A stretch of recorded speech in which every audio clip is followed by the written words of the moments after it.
The regime is one of the world's worst violators of human rights, oppressing the Iranian people to maintain its grip on power and curtailing their exercise of fundamental freedoms. In Iran, the freedom of expression, peaceful assembly, and religion are completely ignored. The regime unjustly executes more people than any other country, persecutes members of religious and ethnic minority groups, and uses tactics like arbitrary arrest and torture and other violations to intimidate political opponents and squash dissent.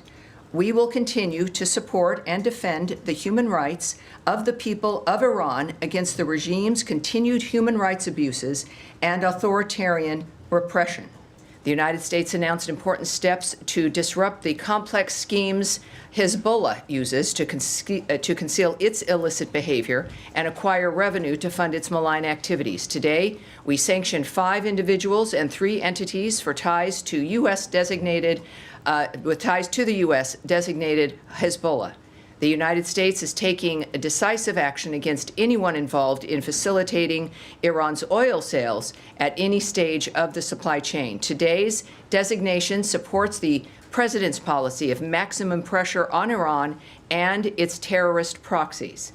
I was about to ask about your Hezbollah. You can talk a little bit about the sanctions and also the Lebanese foreign minister with the Syrian one signed an agreement for the border in Syria, between Syria and Lebanon, if you have also something on that. Yes, yes, we do. So first, let's start here with Hezbollah. The United States is designating 5 individuals and 3 entities pursuant to Executive Order 13224 as amended for ties to U.S. designated Hezbollah or individuals designated through this action. The action advances President Trump's maximum pressure policy on Iran and its proxies. We will continue to disrupt the complex schemes Hezbollah uses to conceal its illicit behavior and acquire revenue to fund its malign activities. And the United States, will take decisive action against anyone involved in facilitating Iran's oil sales at any stage of the supply chain. We are exerting maximum pressure on Iran and its terrorist proxies under the President's maximum pressure policy to disrupt Iran's destabilizing activities. The Department of Treasury is designating, again, 5 individuals, 3 entities for supporting a sanctions evasion network affiliated with Hezbollah's finance team. This action is part of the United States' effort to deny Hezbollah access to revenue and to cut off the terrorist group's access to the international financial system. Today's designations support the whole-of-government policy of maximum pressure on Iran and its terrorist proxies, such as Hezbollah, as detailed in the National Security Presidential Memorandum 2 of February 4th. The United States, use all of its tools to disrupt activities of individuals and companies supporting Hezbollah. The United States is committed to working with partners to disrupt terrorism and terrorist financing worldwide.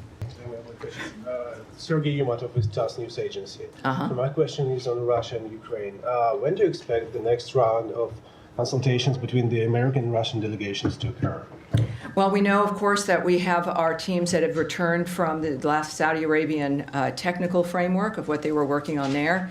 The Secretary has noted in some of his comments that now we have to take a look at what's been accomplished and what we need to be doing, and we will decide at that point about how we proceed. All right?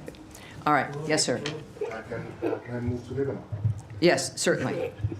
Thank you, Sami. Ahmed Hazim, Al Jazeera. Today, there was some missiles fired in northern Israel from Lebanon. Israel retaliated with airstrikes and artillery in the south and even in the capital, Beirut.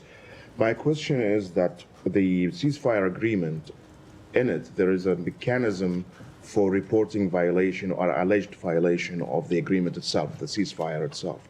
This mechanism is led by the United States, will include France, UNIFIL, and both parties have to report any violations to the cease agreement. Was this mechanism implemented in this incident? Well, I can say a few things about this, including Israel is defending its people and interests by responding to rocket attacks from terrorists in Lebanon. As part of the cessation of hostilities agreement, the government of Lebanon is responsible for disarming Hezbollah, and we expect the Lebanese armed forces to disarm these terrorists to prevent further hostilities. The reason that any attacks have happened is because terrorists launched rockets into Israel from Lebanon.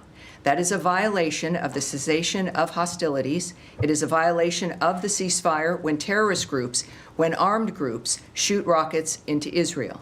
Whether it's Hezbollah or whether it's Palestinian groups like Hamas, it does not matter. Israel has to respond as the United States would have to respond, or any other country would have to respond in this kind of situation. We stand by Israel, of course, and it's a dynamic that also continues to unfold, but I think it's pretty clear that this is the responsibility of the Lebanese armed forces to disarm the terrorists who are preventing, in order for us to prevent further hostilities. Yes, sir, in the middle. Follow-up. Thank you, Tammy. Very quick question. Axios reported yesterday that a new U.S. proposal was submitted to reignite the ceasefire talks and so on. Can you share with us anything about the status of this peace proposal that was submitted by the United States? Is it gaining traction? What is next? Yes, I can't speak to that today, but we are, again, next week returning we're going to have a Monday briefing, and I have a feeling you might have another question, and I will be answering your question tomorrow, but we'll do that. Yes, Daphne. Can I follow up on... No, we're going to Daphne here, but yes, thank you. Just on the Panama Canal, today China's... The Panama Canal, all right. Sorry. Yes. No, it's all right. No, it's okay. We're here. We're good. Okay. Today, China's market regulator said it will carry out an antitrust review on the Hong Kong's C.K. Hutchinson's proposed sale of 2 Panama ports to BlackRock to, as Beijing said, protect fair competition and safeguard public interests. What is the U.S. response to that move by Beijing, and what's your message to Panama, which has an audit pending over the company's concessions to operate those ports? All righty. So we are aware of the comments made by China. It's also no surprise that the CCP is upset at this acquisition, which will reduce their control over the Panama Canal area.